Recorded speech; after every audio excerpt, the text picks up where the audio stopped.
We started episode 1 by saying the biggest mistake that students make is doing questions in order, particularly doing general questions towards the beginning. And we've just finished all these specific questions, and I think now you see the power of that approach. Now we're going to return to any general questions that we skipped, in this case just number 1, the main purpose of this passage. And after doing all these questions, I think we have a much better, deeper understanding of what's going on in this passage. More so than if we had read the passage through once and then tried to answer this question. I mean, maybe we could have gotten it, certainly have a really good chance at it. You just have a much better chance at getting the question right if you do all the other questions first and then come back. So what's the purpose of the passage? What's the passage talking about? Well, let's review. It's about a young woman who grows up in a great household, has a close friend in this Miss Taylor, kind of a mother surrogate.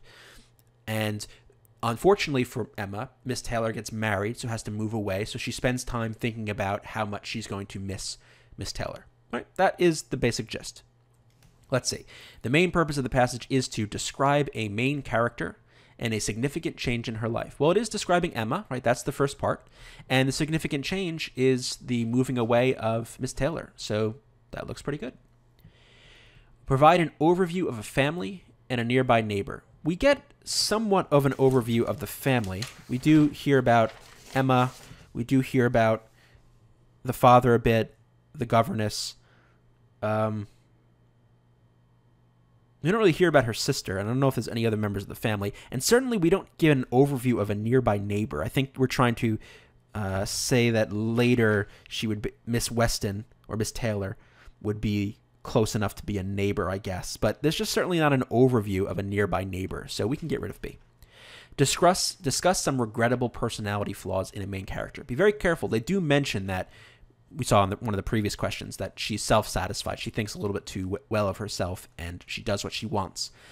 And so certainly that's mentioned, but is that the main purpose? No, that's a portion of the passage, but it's not the whole. So with these main purpose or primary purpose questions, you want to make sure that you're getting the entire passage, not just a piece of it. Because while C is supported a little bit, it's not the most general main point. So we can get rid of it. Explain the relationship between a main character and her father. Again, just like C, they do go into this a little bit, but it's not the main purpose of the passage. These two are just too specific. They're too narrow.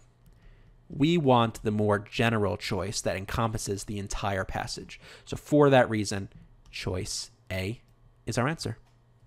To learn more about Reason Prep's SAT, SAT subject test, and ACT video courses, go to reasonprep.com/enroll, and you can find the link in the description below the video.